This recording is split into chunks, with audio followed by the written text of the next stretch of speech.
The over-under bridge is going down. Finish line going down. This series has gone down. It's over. And really, as exciting of a season as it was, and as many unexpected ups and downs as it was, going all the way back to the beginning of the year in Supercross, and all the drama that was Jet Lawrence's rookie season, and close points, historically close at times, then Jet going out and Chase Sexton going worst to first at Hangtown and winning that championship, and all these things that went down. The emergence of Hunter Lawrence, who definitely gets the record for most times a rider has ever been asked, did you exceed your own expectations in a season? Definitely Hunter Lawrence owns the record for that. He's asked that like every single week for the last 9 months. There's the podium there. They'll shut that down. I'm sure the parties are over in the pits. We'll talk about that in a moment. On the Weege Show, brought to you by Racetech. Want to mention their suspension seminars beginning in November out in California. You can learn suspension theory from the great Paul Thede, who started Racetech. It's kind of weird. You'd think that he would give away his suspension secrets, but Racetech has done these seminars before, and there are Racetech certified centers all over the country. That's what Paul Thede and Racetech do. And there's a couple slots open, so go to racetech.com and sign up for a suspension seminar if you're in California the first weekend of November, and you can learn a ton, or just get some gold valves for your bike, and you'll enjoy plus your suspension with better bottoming resistance and more traction, which you would need all of it on an SMX track, which has been smoothed over by the dozers at this point. But these tracks really push these riders to the limit, which was another unpredictable thing, right? Tracks we're not used to, a new venue. It's kind of funny, when we were about to watch a gate drop from Moto 1, I said to James and Ricky in the booth, I'm like, hey, wait, we don't even know how the lighting is gonna be. No one's ever ridden this track at night, and it was a little tough. But all those variables, all those things, all those unpredictabilities, all the drama throughout was a really fun overall season in 2024. If anyone had said to you, yeah, the final SMX race is gonna be Jet Lawrence and Hayden Deegan holding the trophies again, everyone would have said, yep. So it was both unpredictable and predictable at the same time. I mean, it's pretty obvious where we're going here. This is, it's kind of funny. I keep equating it to the early mid 80s of boxing. Like, boxing was still a pretty big sport. My dad would watch some of the bigger like heavyweight championship bouts, and there'd be this undercard, like the 3 fights they'd have at like 7 p.m. before the big one at 10 p.m.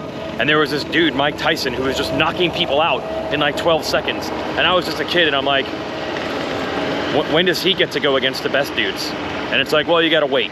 And it took like 2 or 3 years or whatever for Mike Tyson to eventually go against the best dudes. I mean, that's the appetizer right now. It's like, this 450 thing is great, Chase Sexton's great, Eli Tomac's not done, you know Cooper Webb, he'll be back for Supercross and he'll be great. Hunter Lawrence is gonna be great next year, Jet obviously, but then we got this Deegan thing waiting in the wings. I mean, it just remains the collision course. Until someone takes these trophies away, the collision course is what happens when Deegan gets up there with these guys. And hopefully when Deegan's up there, I guess it's probably gonna time out, probably won't still have Tomac around. But we're looking at the collision course of eras and all these things. But Deegan and the Lawrences are on top. And it brings up this one constant that does not change in this sport. It's fun to see the lines out here.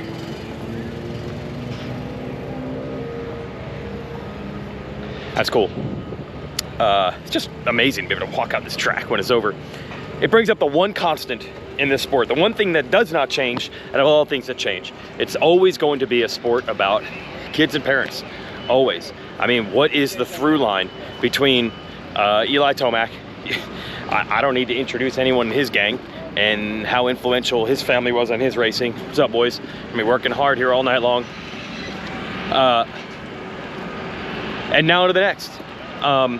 The Lawrences, we all know that Jet's super talented, but if you want any proof of how smart and how much work they put in with their program during the week behind the scenes, I mean, you just see the evidence of how good Hunter is as well. I mean, that really justifies, it's not just that they were just born talented. Obviously, they've got something figured out behind the scenes with their program and their approach to racing and all that. And then Deegan's the same thing. Deegan's the same thing. It is amazing that a sport that's now been around 50 years, that has people putting in 7 days a week to try to figure out how to be better all the time, always thinking it, can eventually get outfoxed by a new group of people coming in who figure it out as well. Be that John and Kathy Tomac a decade or 15 years ago, or Big James and Jeannie Carmichael and those groups, or the Deegans and the Lawrences now. It still comes down to parents. They're incredibly influential. Dazzy and Brian have their fingerprints right on that trophy for the most part. This is a press conference, I gotta go to that, but I keep going back to that. This is such a refined process after 50 years, but people are still coming in and figuring out a way to take it to a level that no one else was able to figure out how to get to. Same old thing. We'll be right back. Okay, we're back. Press conference there, and I even asked Eli about his dad, and he's like, yeah, me and Johnny T been out this since 2010, kept the relationship. I was gonna talk to Lewis there, but he's on the phone. And I actually had forgotten that. It's even more of a challenge when you think about it, because that family dynamic being so integral here, and we can always tell the success stories, the Deegans and the Tomacs and the Lawrences, on and on. You know, Keir Sexton, Chase's dad, integral part of his program. I mentioned Big James and Meanie Jeannie and all these people as well through the years. But that comes with a downside. That comes with a side effect. When you are this well integrated, it doesn't always work. And then you get to the position where you're not leaving a team or leaving a mechanic or a crew chief or a suspension person. You are moving on from your parents, which is a very tricky combination. I mean, very rare is it that a 20-some-year-old and their parent are like working together constantly all the time. Maybe in a family business, but not in a super competitive, high drama world like this. We talked about on the pre-race show, Chase Sexton's living on that thin line between you're killing it, but are you not killing it? And is it reasons, is it excuses, is it the bike, is it you? All these, like, living in that ultra competitive, like on the razor's edge environment, and trying to maintain the whole family thing, working with your parents the whole time, is difficult. These people that I mentioned here have all figured it out right, but I had forgotten, yeah, there are many terrible stories about how it's turned out with the parents being so integrated in racing. So I asked Eli in the press conference, I'm like, we know you still love this and you want to come back racing next year, but just how much do your parents still enjoy it? Because I have heard that John Tomac absolutely loves this, and I think a lot of it is, first of all, they're motocross fans, but I think it's the thrill of the chase, the thrill of the game, the thrill of being competitive, the thrill of getting up every morning and trying to be better. And that's when Eli said, yeah, we've been out there since 2010 and we've maintained the relationship. And, with the good ones like that, we take it for granted that, of course, they're together. But we have seen many that the whole thing burns down. Now, a lot of times the parents and the kids eventually make up and get back together, but it is high stakes, it is high pressure.